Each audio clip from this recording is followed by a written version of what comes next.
Lucas capítulo 14, do versículo 1 até o versículo 6. Depois nós leremos os outros versículos. Lucas 14, do 1 até o 6. A palavra de Deus diz assim: E aconteceu que, entrando ele na casa de um dos principais fariseus, para comer pão no dia de Shabá, eles o estavam observando. E eis que estava ali diante dele um certo homem hidrópico.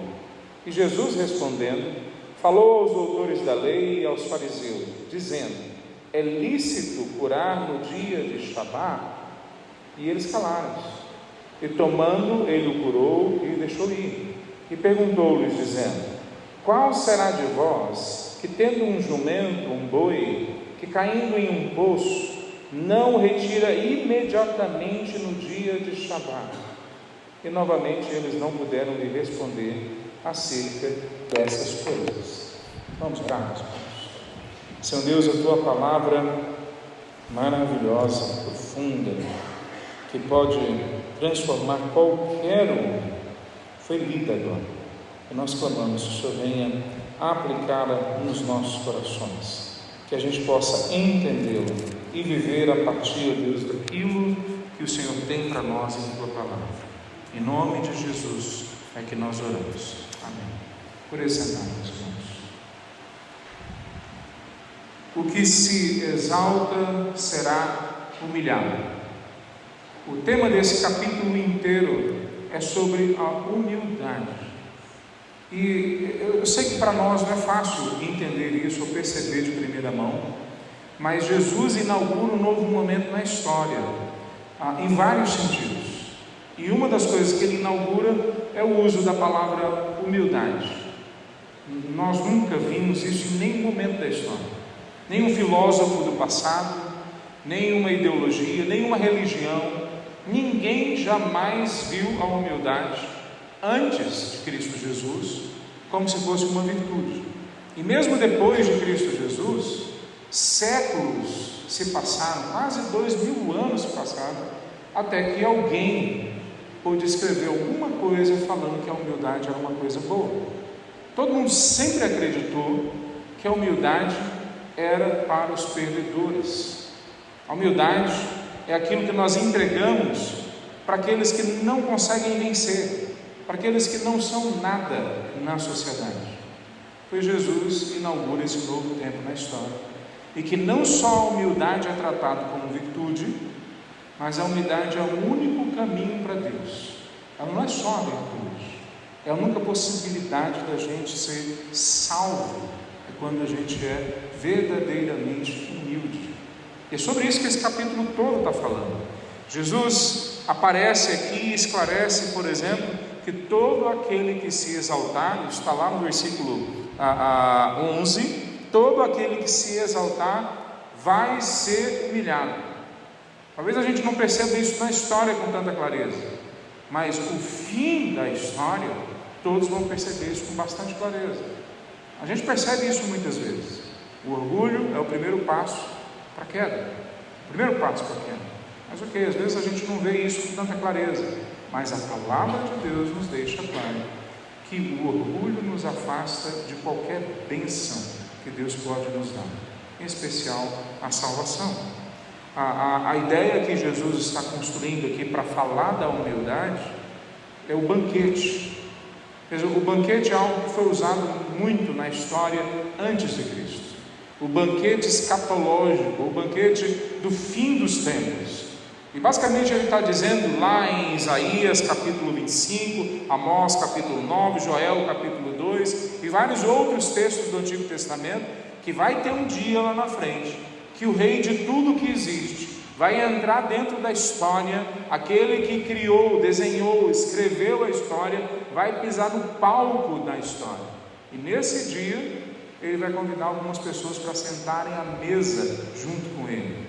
O próprio Salmo 23, salmo que nós conhecemos bastante, fala desse banquete, que Deus vai colocar um banquete na nossa frente, e do outro lado vão ter os nossos inimigos olhando Deus honrando as nossas vidas, ou nós honrando a Deus, estando no banquete junto com Ele, e por causa disso, sendo honrados por Ele também. Veja, o que Jesus está dizendo aqui, é que não é novo essa mensagem, de Deus convidar pessoas como eu e você para a presença dEle, para a sala de jantar da casa dEle. Não é novo.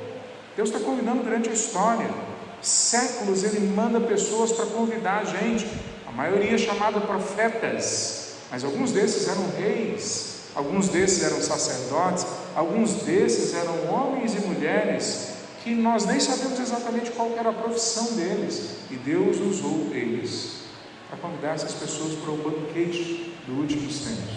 E agora, no primeiro século, texto que nós lemos, essas pessoas que ouviram o convite por séculos, o papai deles, o avô deles, o bisavô deles, toda a história deles é o convite de Deus chamando eles para o banquete, e eles não ouviram, não aceitaram. Mais claramente ainda, Jesus vai falar no decorrer do texto que eles rejeitaram o convite de estarem à mesa com Deus. Veja, a gente tem várias dificuldades a interpretar o texto bíblico, porque normalmente a gente olha para esse texto e acha que ele está falando de algo do futuro, está falando de mim e de você. Bom, sim, tem aplicações para nós, mas esse texto que nós lemos, por exemplo, ele está falando de coisas que já aconteceram. Por séculos Deus está chamando eles para o banquete, e por século eles estão inventando desculpas deslavadas para não virem para a presença de Deus. Não é nada diferente da gente, mas na verdade nós entramos exatamente na mesma lógica. Por séculos Deus tem falado aqui no Brasil, para os meus pais, para os seus pais, para os nossos avós, para a nossa sociedade: venha para cá, e a gente por séculos, como brasileiros, como goianos, como nossas famílias, estamos dizendo para Deus: hoje não dá, quem sabe amanhã, me convida de novo outro dia, quem sabe eu vou prestar atenção em você. É sobre isso que esse capítulo está falando, o fato de que o orgulho, não só dessa geração do primeiro século, mas de gerações após gerações, fez com que eles fossem humilhados. É a mesma coisa que acontece aqui com a gente. O nosso orgulho é a causa da nossa humilhação. A gente acha que a causa da gente não ter tanto dinheiro, a causa da gente não ter a saúde que a gente queria, a causa da gente não ser feliz, a causa de nós não termos aquilo que nós sonhamos, a família que nós tanto almejamos, é porque nós somos sem sorte, ou porque nós erramos alguma entrada da vida, perdemos porque não prestamos atenção. Não é por causa disso. A causa de nós sermos humilhados é porque nós somos orgulhosos e nós não queremos ouvir o convite de Deus. Então, como que a gente pode resumir esse texto? Humilhar-se diante de Deus significa reconhecer a própria insuficiência e dependência dele. E aqui reside o nosso maior problema. Todos nós. Quem nunca viu o Evangelho, passa ali agora e entra aqui na igreja, vai achar que nós estamos falando coisas que não tem nada a ver, ele sabe muito mais do que a gente. Quem sempre ouviu o Evangelho, que cresceu na igreja, vai falar: eu já sei isso aí de trás para frente, de cabo a rabo, eu sei tudo que ele está dizendo. Todos nós, de um jeito ou de outro, somos tendenciosos a entrar no caminho do orgulho, e por causa disso mesmo nos afastamos de Deus. Não tem bom e ruim, não tem aquele que é melhor e aquele que é pior, não diante dessa verdade. Diante dessa verdade nós estamos no mesmo patamar.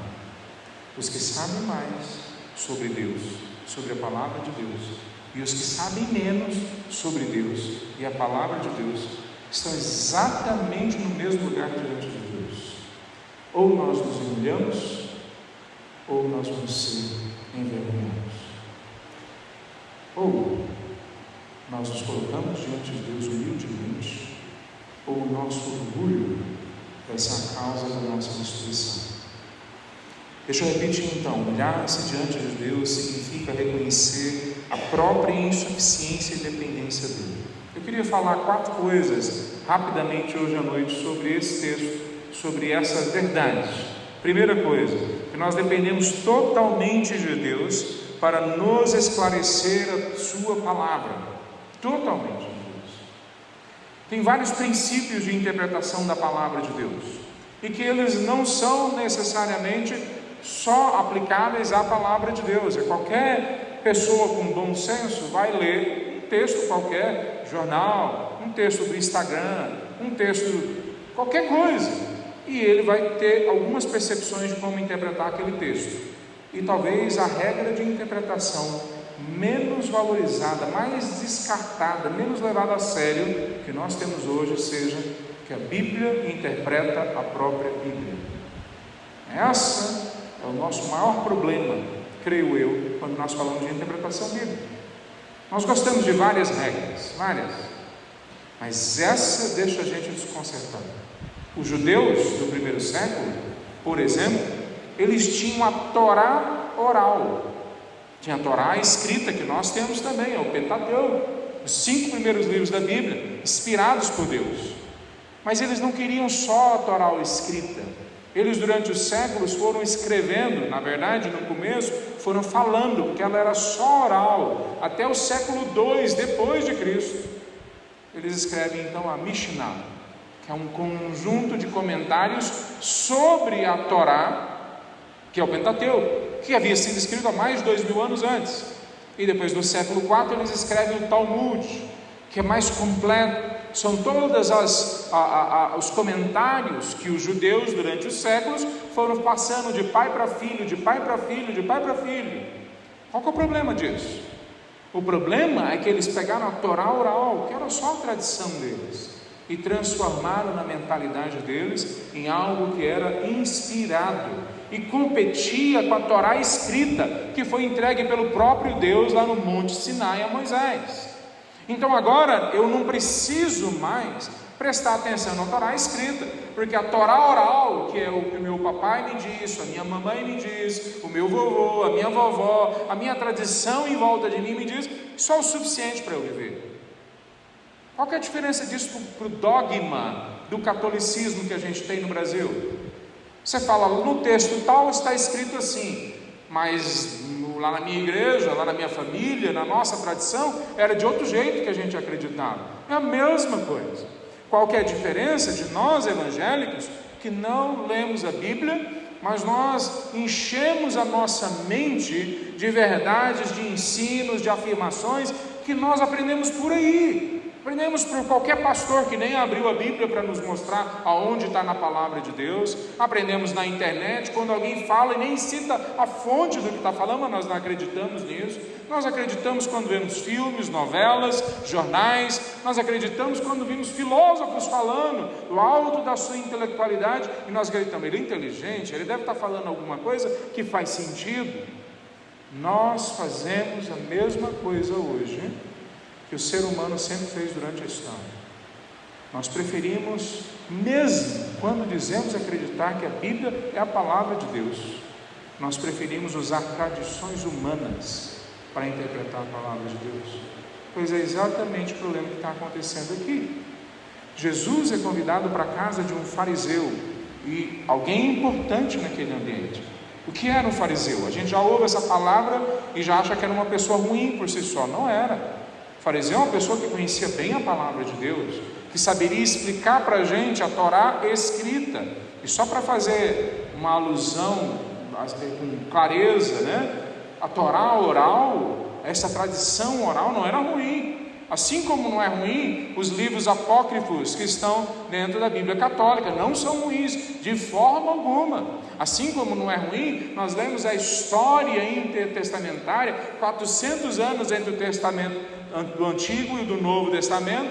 Não é ruim a gente saber essa história, não é ruim nós sabemos a história do cristianismo, mas nós pegamos essas coisas extra-Bíblia e falarmos que elas são a direção para nós entendermos a Bíblia, é exatamente o que Jesus está criticando, é o ponto que ele está colocando o dedo na ferida nesse momento. Ele percebe que há uma situação que foi plantada ali no meio deles. O que é? Shabat, é o sábado. A minha Bíblia, eles transliteram a palavra, então só fica a palavra Shabat, é o nosso sábado. No dia de sábado, numa hora da refeição, eles trazem uma pessoa doente, ela tem hidropisia, enfim, alguma coisa assim, hidrópico. Era um inchaço, um acúmulo de líquido no corpo, que não tinha cura naquela época e mesmo hoje não é fácil de tratar. E quando essa pessoa é colocada ali, fica claro nas entrelinhas que alguém trouxe aquela pessoa para testar a Jesus, para ver o que ele ia fazer. E Jesus entende claramente o que está acontecendo. Ou porque ele teve acesso sobrenatural ao que estava acontecendo, ou porque era óbvio para qualquer um ver o que estava acontecendo. Eles queriam ver o que Jesus ia fazer para acusá-lo mais uma vez. Seria a terceira vez que eles acusariam Jesus de curar no sábado. E Jesus, antes de curar, pergunta: é certo fazer o bem ou o mal no sábado? Salvar ou não salvar uma pessoa? Por que Jesus pergunta isso? Porque na Torá escrita, a Torá que nós temos na Bíblia, no Pentateuco, não se fala nada que não pode curar alguém no sábado, absolutamente nada. Ao contrário, na Torá escrita é dito que no sábado, se cair um boi, uma mula, um animal seu no buraco, você pode salvá-lo, mesmo que implique que você está fazendo um esforço, um trabalho, mas não tem problema, porque você está salvando uma vida de um animal. O que diria então se uma pessoa que está doente na sua frente aparecer diante de você e você poder curar ela, salvar ela daquela situação? Então Jesus não está indo contra de forma alguma a lei de Deus, mas ele está indo claramente contra a Torá oral, a tradição daqueles homens que eles também acreditam que é inspirada. Jesus não está fazendo nada de errado diante da palavra de Deus. E de novo, por que eles têm essa tradição?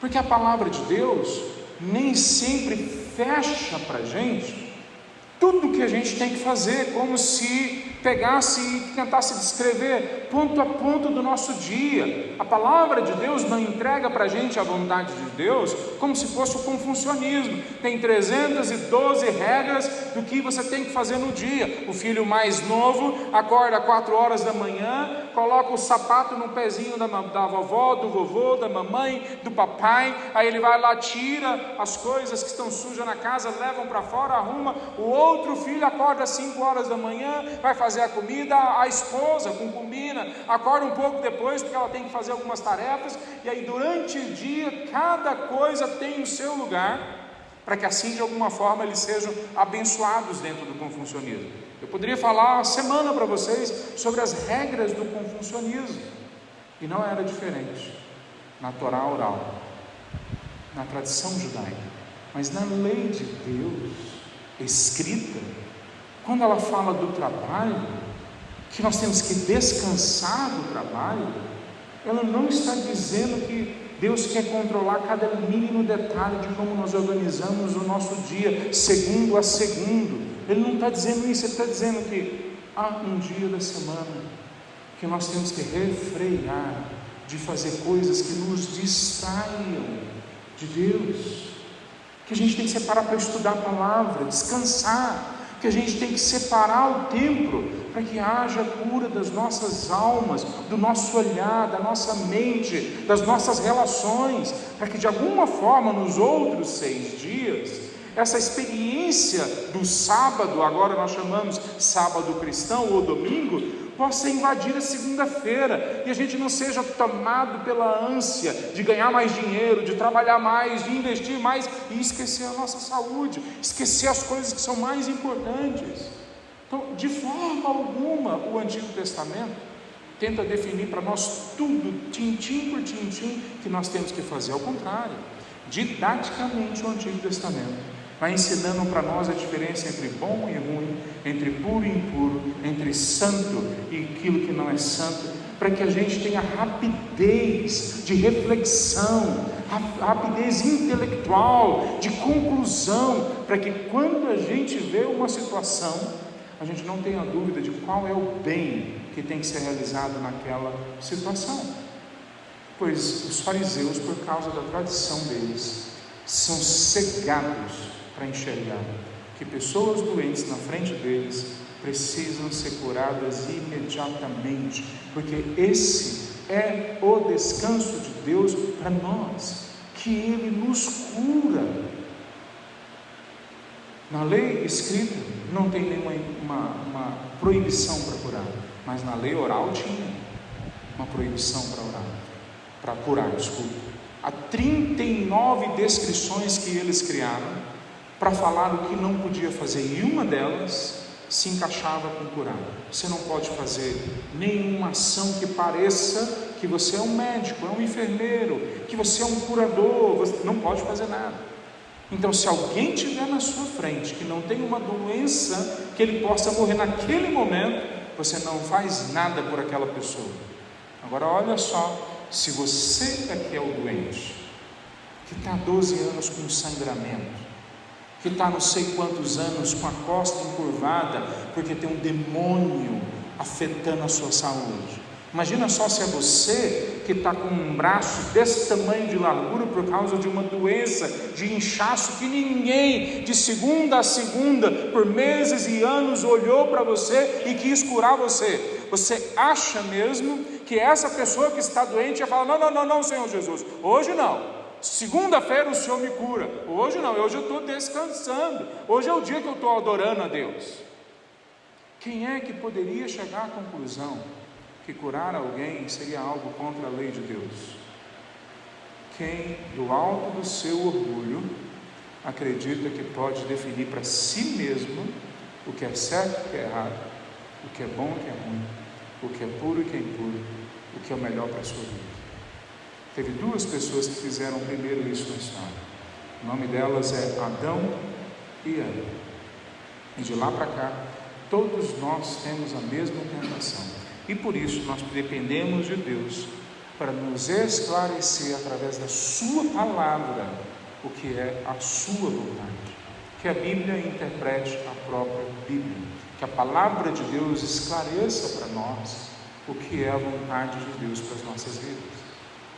A segunda parte do texto está do versículo 7 ao versículo 14. Eu queria ler com os irmãos. A palavra de Deus diz assim, Lucas 14, 7 ao 14. E ele propôs aos convidados uma parábola, reparando como eles escolhiam os principais lugares, dizendo-lhes: quando tu fores convidado por algum homem para as bodas, não te assente no primeiro lugar, para que não aconteça que esteja convidado um homem mais honrado do que tu, e vindo o que te convidou a ti e a ele, te diga: dá o lugar a este homem. E então, com vergonha, tenhas que tomar um novo lugar inferior. Mas quando fores convidado, vai e assenta-te no lugar inferior, para que quando vier o que te convidou, ele possa te dizer: amigo, sobe para cá. Então terás honra diante dos que estiverem assentados contigo na mesa. Porque qualquer que se exaltar a si mesmo será humilhado, e aquele que se humilha a si mesmo será exaltado. E ele disse também ao que havia convidado: quando deres um jantar ou uma ceia, não chame os teus amigos, nem os teus irmãos, nem os teus parentes, nem os teus vizinhos ricos, para que não aconteça que eles também te tornem a convidar e te seja recompensado. Mas quando tu deres um banquete, chama os pobres, aleijados, mancos e cegos, e tu serás abençoado, porque eles não podem te recompensar, pois tu serás recompensado na ressurreição dos justos. Qual que é o princípio que nós pegamos aqui dessa parte do texto? Nós temos que depender totalmente do Evangelho para ajustar as nossas motivações às motivações de Deus. Veja, é interessante que nesse texto, nesse parágrafo que nós lemos, Jesus mistura duas coisas aparentemente diferentes. Uma é como ter compostura diante de um convite para uma festa, ou de ir na casa de alguém. Quer dizer, quando chegar lá, não fica aparecendo ou tentando mostrar que você é melhor do que fulano ou beltrano. Não faz isso, que você pode ser envergonhado. Se sente lá atrás, porque se alguém achar que você tem maior honra, vai te convidar para cá, para frente, e você vai ser honrado.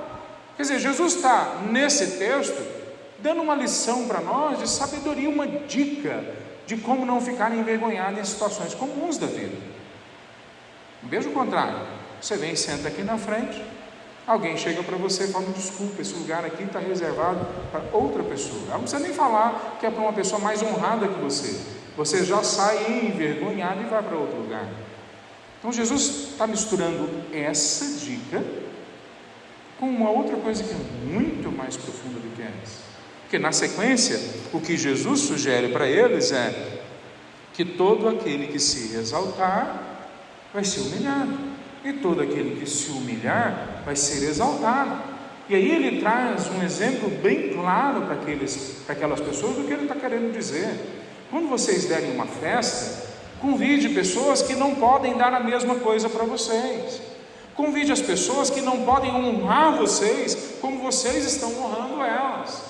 Veja, pode parecer um pouco estranho para nós, pode parecer para nós em primeiro momento, que Jesus está dizendo para aquelas pessoas e para a gente: olha, a gente tem que viver sempre no meio de pessoas em necessidade.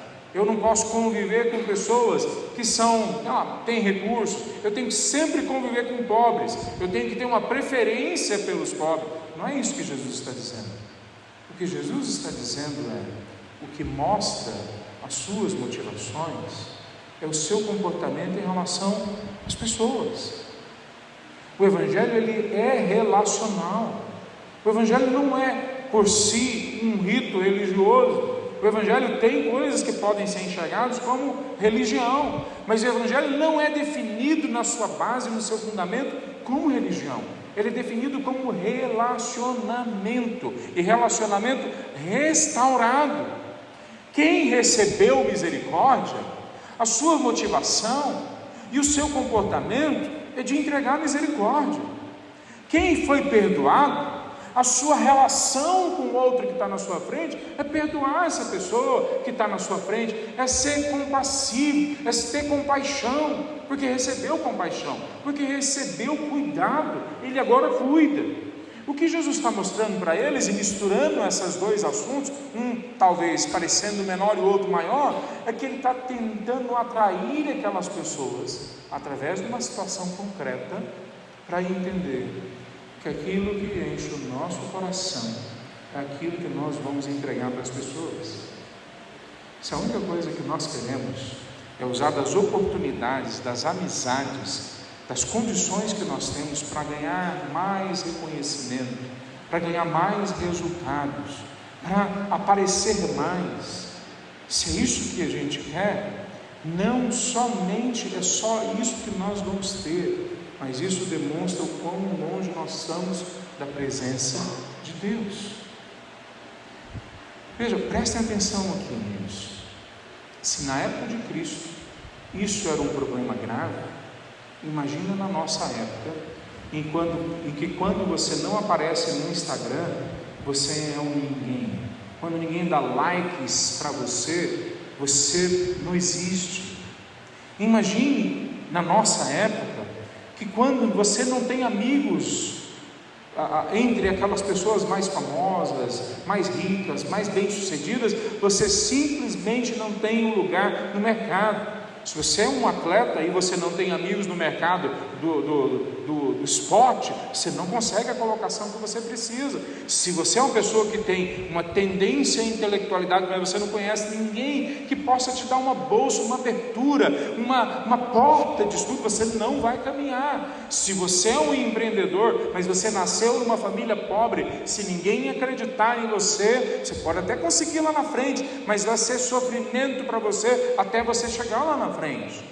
Então o mundo é para quem tem portas abertas, o mundo é para quem tem os amigos certos, o mundo é para quem consegue sentar nos melhores lugares. Nós recebemos essa informação o tempo todo, de todos os lugares. Os nossos pais falam isso: antes de você ser pastor, primeiro faz uma faculdade, porque se você ser pastor não funcionar, você é um economista, você é um médico, você é um engenheiro, você é outra coisa. Antes de você ser missionário, estuda para fazer alguma coisa que ajude você a ganhar dinheiro. Se no campo do serviço a Deus, que pastores e missionários fazem, nós ouvimos esse discurso o tempo todo, eu fico imaginando qual o discurso que nós não temos dentro das nossas casas.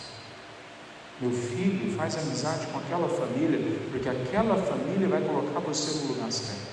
Meu filho, namora aquela menina lá, ela sim vai te colocar no lugar certo. Nós ouvimos esse discurso o tempo todo. Talvez não venha tão claro como eu falei, mas ele vem o tempo todo apresentado para nós. Sabe qual que é o problema? É que se isso define as minhas motivações, define uma outra coisa mais profunda ainda, que as minhas motivações não são criadas a partir de uma relação com Deus. Não são criadas. Quando as minhas relações são criadas a partir de um claro entendimento de que Deus me perdoou, não importa o lugar que eu sinto, eu quero perdoar, eu quero ser compassivo, eu quero ser misericordioso, eu quero convidar para minha casa pessoas que eu nunca convidaria se eu quisesse ganhar melhores posições, melhores resultados, melhores empregos, ou o que seja. Eu vou convidar os mais pobres, eu vou convidar os menos favorecidos, os desconhecidos, porque não importa quem é essa pessoa que está na minha frente, do ponto de vista da sociedade, importa que Jesus morreu por ela, e se Jesus me salvou, Ele quer salvar ela. Veja aqui o ponto nevrálgico desse pedaço do texto que nós lemos, é que nós dependemos do Evangelho encharcar a nossa mente, o nosso coração, para que a gente possa agir com base nele e não com base na cultura. Eu faça os melhores amigos para você chegar mais longe, sente nos melhores lugares para você ter mais resultados, invista para se aparecer, para ter o seu nome com mais likes para você ter sucesso. Veja, eu não estou lutando contra de forma alguma ao fato de que nas nossas profissões nós temos que investir em propaganda, em marketing, nada disso, está tudo certo. Mas quando o nosso coração é pautado, ele é enchido por essa sensação de que se eu não tiver sorte na vida, nada vai acontecer para mim, significa que eu ainda não entendi a verdadeira sorte que é encontrar Cristo Jesus no caminho, a verdadeiro favor, a verdadeira bênção, a verdadeira mudança de olhar, de vida é essa, é Jesus entrar na nossa história, no nosso caminho. Quem conhece a misericórdia de Deus sabe ser misericordioso. E olha como ele termina essa parte: então tu serás abençoado, versículo 14, porque eles não podem te recompensar, e tu serás recompensado na ressurreição dos justos. Ele não está dizendo simplesmente que é uma recompensa pelo que eu fiz, ele está dizendo uma recompensa pelo lugar que eu estou. Você está junto dos justos, você está junto daqueles que foram justificados, perdoados, transformados, receberam misericórdia, e por isso você também sabe ser misericordioso. Terceiro texto na sequência é do versículo 15 ao versículo 24. Ao ouvir essas coisas, um dos que estavam assentados com ele à mesa disse-lhe: abençoado é o que come o pão no reino de Deus. Então ele disse: certo homem fez uma grande ceia e convidou a muitos, e enviou o seu servo na hora da ceia para dizer aos convidados: vinde, pois todas as coisas estão preparadas. E todos, em consenso, começaram a dar desculpas. O primeiro disse-lhe: eu comprei um pedaço de terra e preciso ir vê-lo, peço-te que me desculpes. Outro disse: eu comprei 5 juntas de boi e vou examiná-las, peço-me que me desculpe. Outro disse: casei-me e portanto não posso ir. Vindo aquele servo, anunciou essas coisas ao seu senhor.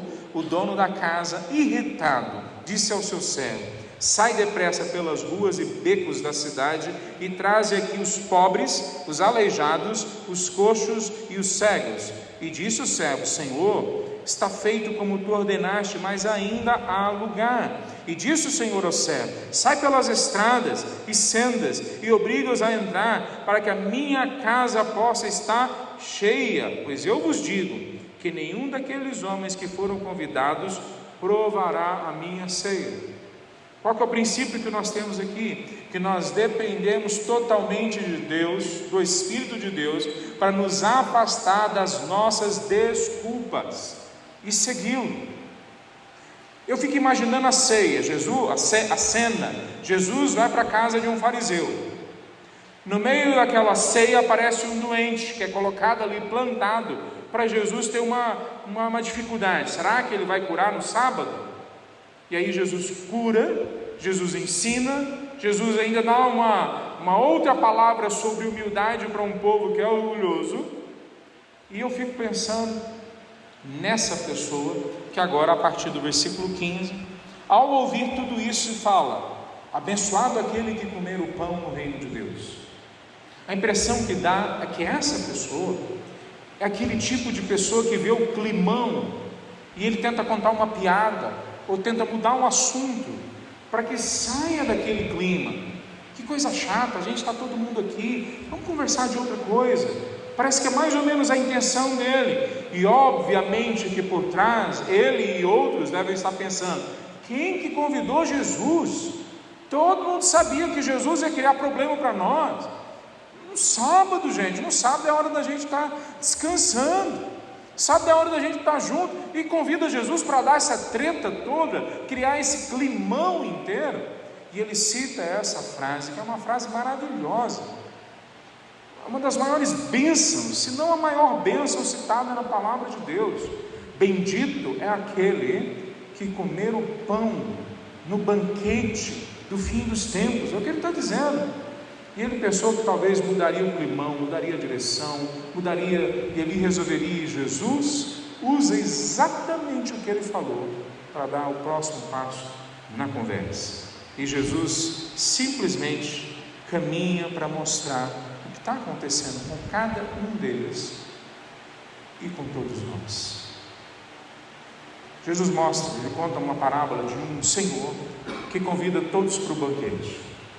Claramente eles já entenderam o que é que Jesus está dizendo. É o banquete dos últimos tempos. Nós entendemos, imagina eles lá atrás. Eles já entenderam. E Jesus convidou todos eles, aí 3 pessoas que são convidadas. E veja, naquele momento a tradição que tinha no primeiro século ali, no crescente fértil, não era só Israel, todo aquele local, uma festa tinha 2 convites. Um convite seria quase como que hoje nós usamos o save the date. Guarda essa data que a gente vai ter uma programação. Então primeiro saía alguém, um servo, e ele falava: olha, dia tal nós vamos ter um evento assim, assim, assim, separa essa data para você estar com a gente. Topa? Topa. Aí coloca o nome dele na lista de convidados. Quando chega na véspera, um dia antes, às vezes no próprio dia, o convidado vai de novo para falar: começou, pode vir. Esse momento do texto está falando dessa segunda vez. Então todos já aceitaram o convite, todos já deviam ter se planejado. Aí o primeiro diz para eles: olha, eu comprei um pedaço de terra e eu tenho que ir lá ver esse pedaço de terra. Meus irmãos, nós, talvez mais do que a maioria dos brasileiros, sabemos que isso é uma mentira. A gente sabe disso. Quem compraria um pedaço de terra aqui em Goiás antes de lá ver o pedaço de terra? Ninguém é doido de fazer isso. A gente vai lá ver, para ver se tem água, para ver se o pasto é bom, para ver se tem sombra, se a casa é boa. Senão a gente vai trocar um problema por outro problema. Ao invés de ser um descanso, nós vamos trocar por um problema. Então é uma mentira deslavada, ninguém faria isso. Agora imagina o judeu. Gente, o judeu vem de uma cultura milenar que sabe fazer negócio. Aí um judeu vai comprar uma terra sem lá ver? É uma mentira. E quando é uma mentira, o que a gente está dizendo com isso? Que Jesus está dizendo para eles que eles claramente desrespeitaram aquele que convidou eles, o Senhor que convidou eles. Não é só uma mentira porque eles estão cansados, naquela hora eles não querem ir. É uma mentira porque eles não respeitam o Senhor. Segunda pessoa fala: eu comprei 5 juntas de bois, e agora eu vou lá examiná-los. Vai piorando a mentira. Gente, como é que compra 5 juntas de bois, e você vai colocar um do lado do outro, 5 duplas, né, de boi, ou trios, e você tem que ver se o boi tem a mesma altura, se o boi está preparado para caminhar do outro lado do outro boi, se o boi está preparado para colocar a canga em cima dele. Tem um monte de coisa que você tem que avaliar. Se o boi é bom para começo de conversa, mas ele comprou 5 juntas de boi, e agora ele fala: agora eu vou lá avaliar. Mentira! Nenhum goiano faria isso, muito menos um judeu faria isso. Aí vem a terceira desculpa. Qual que é a terceira desculpa? Acabei de casar, não posso ir para a sua festa. Essa mentira eles terminam de enterrar. No contexto do primeiro século, uma vila normalmente tinha algumas centenas de pessoas, talvez 1.000, 2.000 pessoas. Jerusalém, que era a maior cidade, tinha 20.000 pessoas no primeiro século. Nunca teria marcado 2 festas no mesmo momento numa vila, porque toda vila participava. Além disso, a festa foi avisada com antecedência, e eles simplesmente aceitaram o convite, e na hora da festa falaram: acabei de casar. Mentira, não acabou de casar nada. É uma mentira deslavada. Jesus está mostrando para eles: esses são vocês. Vocês inventam desculpas para não seguir a Deus. Quem sabe amanhã, Senhor? Quem sabe na hora que ficar mais agradável? Quem sabe na hora que eu quiser? Porque afinal de contas, esse negócio é chato. Esse negócio de seguir o Senhor não é uma coisa muito legal. E Jesus está tratando com eles que cada um deles está desrespeitando o convite de Deus e a própria pessoa de Deus. Veja, deixa eu tentar trazer para você o que eu estou querendo dizer com isso. Toda vez que aparece um imbecil na palavra de Deus, toda vez que aparece uma pessoa que faz uma coisa sem noção na palavra de Deus, na história, na narrativa bíblica, o que eu e você devemos fazer é olhar para essa pessoa e pensar: sou eu. Porque o quão mais rápido nós fizermos isso, o quão mais rápido nós vamos entender o quão inconsistente é a nossa fé. E a gente vai falar: Senhor, tem misericórdia. Eu sou essa pessoa que inventa uma desculpa depois da outra para não te seguir de verdade, para não andar com o Senhor em todos os ambientes que o Senhor me coloca para viver. E Jesus está mostrando para eles: vocês são essas pessoas que estão inventando essas desculpas. E no caso deles, poderiam inclusive ser desculpas bem dramáticas, piores do que talvez as nossas, em algum sentido, porque alguns deles queriam matar Jesus. Então as desculpas eram bem profundas. Mas será que elas são tão diferentes das nossas? Porque quando Paulo, no capítulo 8 de Atos, cai por causa da luz, capítulo 9 de Atos, cai por causa da luz que é Jesus aparecendo para ele, e a luz é Jesus que está aparecendo e fala: Paulo, por que você me persegue? E Paulo fala: Senhor, quem é o Senhor? Porque eu não estou perseguindo o Senhor, eu estou perseguindo a igreja. E Jesus fala: eu sou Jesus, que ao perseguir a igreja você está me perseguindo. Ao negarmos a proposta de Deus para nós, o Evangelho, a igreja que Deus entregou sob nossa responsabilidade, nós não estamos negando pouca coisa, nós estamos negando a pessoa do Senhor Jesus de Nazaré. Quarta parte desse texto, para a gente encerrar, do 25 ao 35. E iam com ele grandes multidões, e voltando-se disse-lhes: se algum homem vier a mim e não aborrecer seu pai, mãe, esposa, filhos, irmãos e irmãs, sim, e também sua própria vida, ele não pode ser meu discípulo. E quem não carregar a sua cruz e não vir após mim, não pode ser meu discípulo. Por qual de vós, querendo edificar uma torre, não se assenta primeiro, calcula seu custo, para ver se tem o suficiente para acabá-la? para não acontecer que depois de haver posto os alicerces, e não sendo capaz de acabá-la, todos os que a virem comecem a escarnecer dele, e dizendo: este homem começou a edificar e não foi capaz de acabar. O qual é o rei, que indo guerrear contra outro rei, não se aceita primeiro a se aconselhar com 10 mil, se com 10 mil é capaz de sair ao encontro do que vem contra ele com 20 mil. Do contrário, estando o outro ainda longe, ele envia embaixadores e pede condições de paz. Assim, pois, quaisquer de vós que não renunciar a tudo quanto tem, não pode ser meu discípulo. O sal é bom, mas se ele perder o sabor, com que se há de destemperar? Não servirá para a terra, nem para adubo, mas homens lançam-no fora. Quem tem ouvidos para ouvir, ouça. O último princípio que eu tenho é esse: dependemos totalmente de Jesus para nos ensinar a renunciarmos a tudo que temos para segui-lo. Veja, não sei se vocês entenderam, eu li um pouco rápido o texto. Jesus não está ensinando para eles e para nós que nós temos que nos separar da nossa família, dos nossos amigos, que nós temos que criar problemas com as pessoas que nós amamos. Não é isso que Jesus está dizendo. O que Jesus está dizendo é: se nós seguirmos de verdade a Ele, nós podemos esperar que pessoas vão ficar aborrecidas. Nós podemos esperar que pessoas vão questionar se a gente ama mesmo elas, se a gente gosta mesmo delas, se a gente realmente quer caminhar com elas.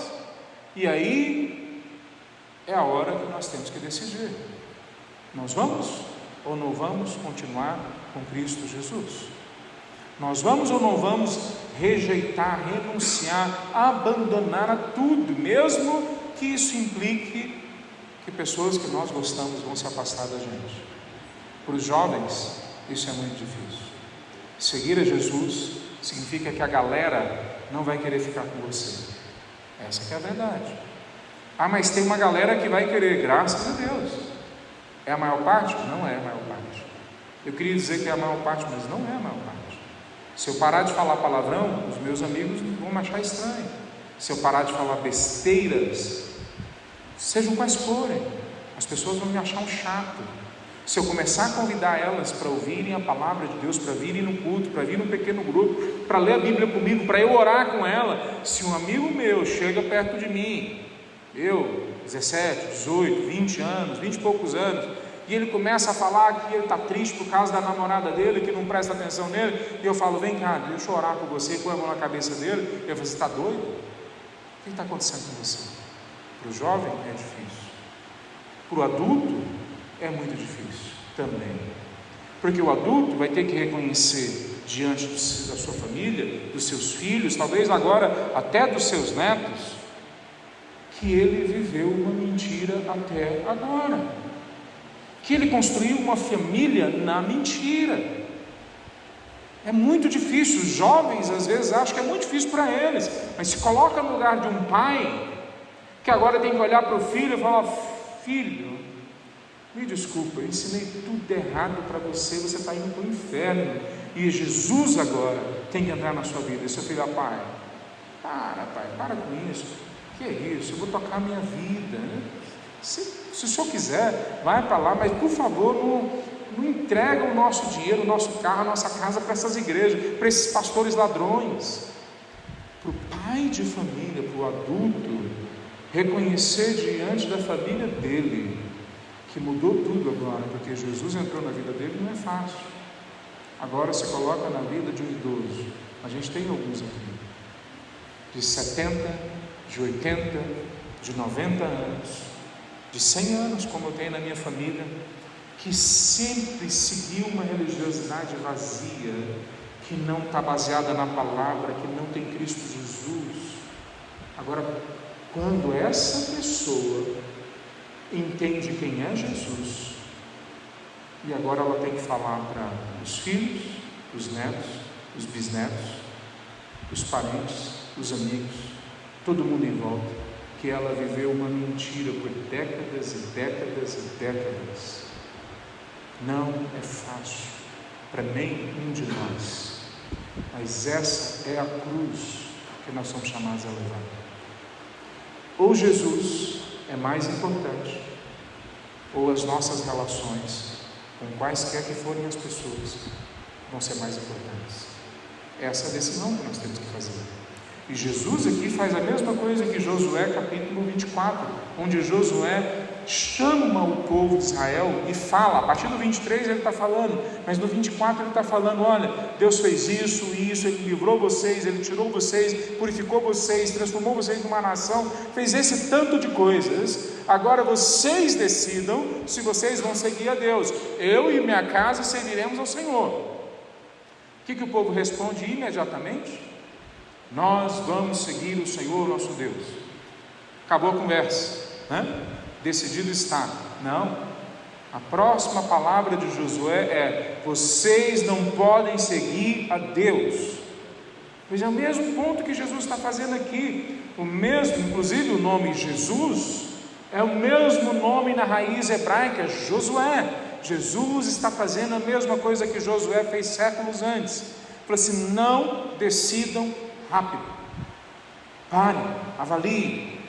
Se um construtor vai construir um prédio, ele tem que fazer a conta se ele tem dinheiro para construir até o fim. Se não tiver, não começa, porque depois vão tirar sarro de você. Se um general vai sair à guerra, ele tem que aguardar, fazer a conta para ver se o seu exército é suficiente para guerrear com outro exército. E Jesus fala: assim, da mesma forma, quem não renunciar a tudo por minha causa não pode andar comigo. O que ele está dizendo? Não tomem uma decisão precipitada. Parem e pensem. Pensa com atenção. Vai para casa. Conversa com Deus. Conversa com você mesmo. Vale a pena eu correr o risco de perder todas as minhas relações porque eu vou ser igual a Cristo Jesus? Vale a pena eu perder oportunidades na vida porque eu vou ser igual a Cristo Jesus? Vale a pena eu entregar na minha vida para Cristo Jesus e por causa disso eu ser talvez perseguido, mesmo pessoas que eu amo? Vale a pena? Se você chegar à conclusão que não vale a pena, essa é a sua decisão. Mas se você chegar à conclusão que vale a pena, então que você chegue a essa conclusão do fundo da sua alma. E você fale para você mesmo: não importa o que aconteça, com Deus me ajudando, transformando meu coração, eu vou enfrentar tudo o que tiver que enfrentar. Jesus termina no versículo 33, dizendo dessa forma: assim, qualquer um de nós que não renunciar a tudo que tem, não pode ser meu discípulo. Não é algumas coisas que nós temos que renunciar, são todas as coisas que nós temos que renunciar. A gente preenche um documento dizendo para o Senhor: tudo pertence ao Senhor. Meu tempo, meu dinheiro, os meus bens, as minhas relações, minha namorada, meu marido, os meus filhos. No final eu passo a posse de todas essas coisas para Jesus de Nazaré. Esse é o convite que Deus faz para nós. Então pense bem se hoje você quer servir ao Senhor. Ele termina dizendo, em 34 e 35, o sal é bom. Claro que é bom, taca na carne, fica gostosa, taca no arroz, no feijão. O macarrão sem sal é sem gosto, desce parecendo que está comendo plástico. O sal é bom. E o que acontece quando o sal perde o gosto? Nem para jogar na terra, que às vezes eles jogavam no primeiro século, fazia sentido. Nem para a gente jogar no pasto, para a vaca lamber e comer mais pasto faz sentido. Sal sem gosto não presta para nada. A pessoa que começou a caminhar com Jesus, às vezes até começou bem, mas ela começou a ser dominada pelas mídias, ela começou a ser dominada por tudo qualquer informação que ela pega aqui e ali, ela começou a ser dominada por tradições familiares, ela começou a ser dominada por qualquer que seja as doutrinas e tradições que ela teve acesso, e para de prestar atenção no caminho apresentado na palavra de Deus. Ela é como um sal que perdeu o sabor, não presta para nada e é jogada fora. Que Deus tenha misericórdia das nossas vidas, que nós sejamos salgados com o Evangelho, que preserva a nossa vida e dá gosto aos nossos dias. Queria concluir dizendo duas coisas para os irmãos. Avalie hoje, enquanto a gente for participar da ceia, quais ensinamentos, informações, doutrinas que você abraçou que não estão claramente endereçadas na palavra escrita de Deus. Talvez você não tenha clareza de todas, mas aquilo que Deus trouxe à sua mente, vai para a palavra de Deus e procure, se for necessário, joga fora essa doutrina que não tem na palavra de Deus. A gente só deve seguir a palavra de Deus como a nossa única regra de fé e conduta. Segunda aplicação que eu queria trazer para os irmãos: avalie o seu estilo de vida, não interessa a sua idade, de mamando a caducando, do menor ao maior. Todos nós temos que olhar o nosso jeito de viver e avaliar agora se é pautado na verdade apresentada na palavra de Deus. Se não for, a gente tem que falar assim: oh, muda. Eu entreguei a minha vida lá atrás, ou hoje eu entrego a minha vida e eu quero que seja pautado na tua palavra. Mas eu vou perder algumas relações, alguns benefícios, eu vou ser taxado de bobo. É melhor eu carregar a minha cruz hoje, de seguir a Jesus e ser por causa disso, talvez, em alguns momentos, em algumas situações, maltratado, esquecido, deixado de lado, do que quando chegar o último dia, eu descobri que o meu estilo de vida foi me afastando passo a passo para ir para longe de Deus. Então avalie o que você acredita e avalie o que você vive, o seu comportamento hoje diante de Deus. Vamos orar, meus irmãos. Santo Deus, nós colocamos a nossa vida diante de Ti agora, Pai. Que o Senhor possa, durante a ceia agora, Pai, falar aos nossos corações. Que o Senhor possa mais uma vez, ó Deus, converter os nossos caminhos a Ti. Deus, nós louvamos o Teu nome porque o Senhor se entregou por nós e o Senhor graciosamente deixou claro para nós o jeito que temos de seguir, que é através da humildade, e nós humildemente chegamos até diante do Teu trono. Em nome de Jesus que nós oramos. Amém.